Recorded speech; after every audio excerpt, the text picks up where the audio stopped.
And today's question is how to help kids who worry too much. Do you have a child who worries? You mean I can only ask one person to see me and to play? I'm afraid so, honey. But I want them both. There's no sense you worry yourself about this, sweetheart.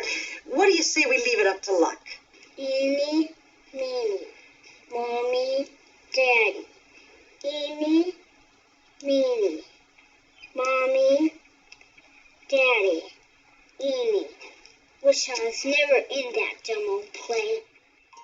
Maybe you feel like your child worries too much and you want to help. Maybe your child is preoccupied or overly concerned with subjects that seem beyond her years. Or maybe you have a child who is hesitant or frightened of everyday tasks or trying new things. And some kids, they express lots of fears about the future or need constant reassurance about things that are stable or even unchanging. Sometimes worrying can cause kids to stay stuck, to question their choices, or even refuse to make decisions because they question or worry about the outcomes. Some of this may be related to age, stage, personality, or even temperament. Sometimes worry is related to extra stress in the environment, maybe even stress and anxiety that they're picking up from other people around them. It's good to know the source, but regardless, the tools to handle stress and worry are the same. You want to be able to soothe the system and bring the mind body back into a state of coherence as much as possible. Whether your child's mind is overactive or hypervigilance is a concern, the source is related to some varied combination of environment and genes. But soothing the system has the same rules.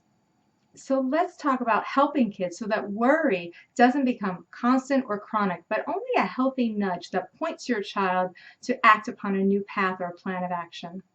The first thing you want to do is put it in perspective, not by discounting or by dismissing their worry. Sometimes the pressure that they feel from us just to be okay interrupts their ability to resolve their fears and their worries and causes them to push those feelings away. We often want to rush in and say things like, oh, you'll be fine, don't worry. But instead, just validate that worry is a normal human emotion that everybody experiences at one time or another. Leave off the buts. But you'll be fine, but if you would just, but you could. Just add perspective. Just acknowledge and validate without minimizing your child's experience. Say something like, you're feeling scared to be left alone. You want to feel safe. Or, feeling nervous is totally normal when you're starting a new school.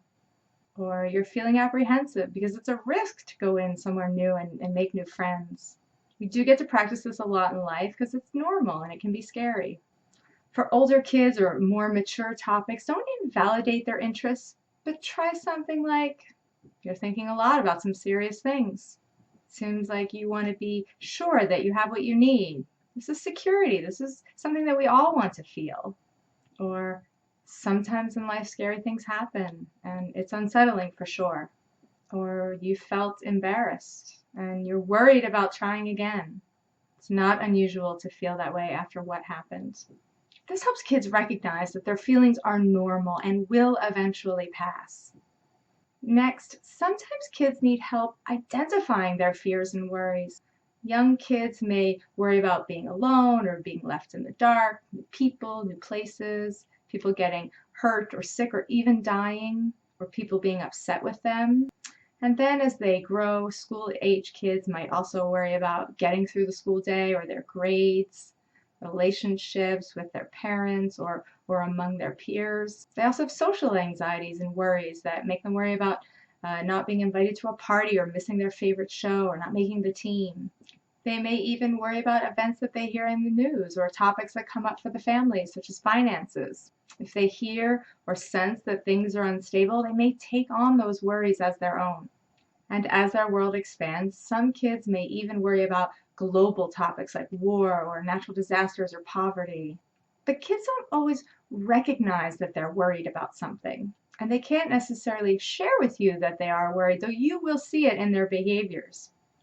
So when you see the signs of stress and worry, even if they seem unconnected to what's going on in the moment, notice, but don't interrogate. Instead of what's the matter, what's wrong with you, why can't you just, or if you would only, just observe the behavior without judgment or questioning. Notice. I noticed you didn't finish your homework. Sometimes when that happens, it's because something else is on your mind or something else is bothering you. Or if you have a younger child, I noticed you stopped playing with your toys and you threw them. Seems like you're feeling sad and maybe you would like me to stay. Can you acknowledge what's going on without trying to fix it? This is an important step in processing strong or negative feelings. My next idea for you is don't push back, just flow with. If your child shows unexpected aggression or surprises you with his actions or behaviors, recognize that it might be related to a worry that he hasn't communicated. So don't push back, just flow with and try to intuit what's going on. I wasn't expecting that reaction. And then wait. If you don't get a response, then notice. I noticed on the calendar that the team tryouts were this week. I'm wondering if that's on your mind. Some kids store up that stress and worry, and they may explode angrily when they can no longer handle the pressure of something else that's going on. That's why it's so important to look beyond behavior and to make sure that you're addressing what's really motivating it so that you can transform it and empower your child to make new choices and changes.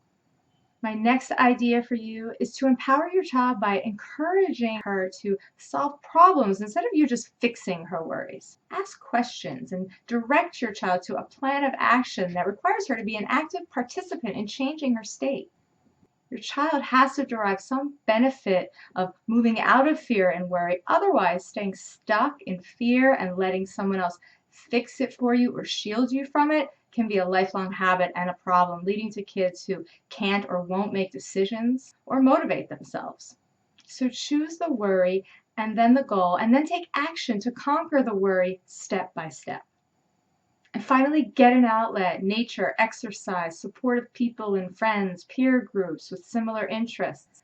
Relationships help us maintain balance and harmony, that balance and harmony that we need, because when we feel like we belong, we're in our natural state where our stress response is not in overactive mode. If your child is young, you can make a worry doll. It's a small felt doll that she can tell her worries to at night. Put it under her pillow, and then the worry doll takes away the worries each night. Kids can write or draw their worries, put them in a box. These rituals are really healing for kids. I had a client who used to blow her daughter's worries away with bubbles, and then another client who put her son's monsters into a small Tupperware bowl, which he then asked his mom to freeze. So she put them in the monsters in the freezer, and then they couldn't get out. Older kids can write out a list of their worries and then burn them or bury them. These symbolic gestures have a powerful healing effect on the mind. Sometimes kids worry because the fear of the unknown overtakes their imaginations. This is an emotional reaction that can grow out of hand if kids feel like they don't have someone to confide in. But when kids feel like they have supportive people and tools to access and tools that they can access to express their worry, they get much better at taking most situations in stride. So that was my teachable moment for you. I hope that you found some ideas for helping your kids manage those unwanted and persistent thoughts. And I'd love to know how your child has conquered his fear or worry. Share your stories in the comments below, because maybe you can give a bit of inspiration to someone else in our community who is needing it. Thank you so much for watching. If you want more video trainings like this and special events that are only available to people on my list, be sure to subscribe to my updates and to my YouTube channel. And of course, please keep sharing and liking these videos on your favorite social media site, because when you share the love spreads. Until next time, please remember, it's about consciousness, not perfection.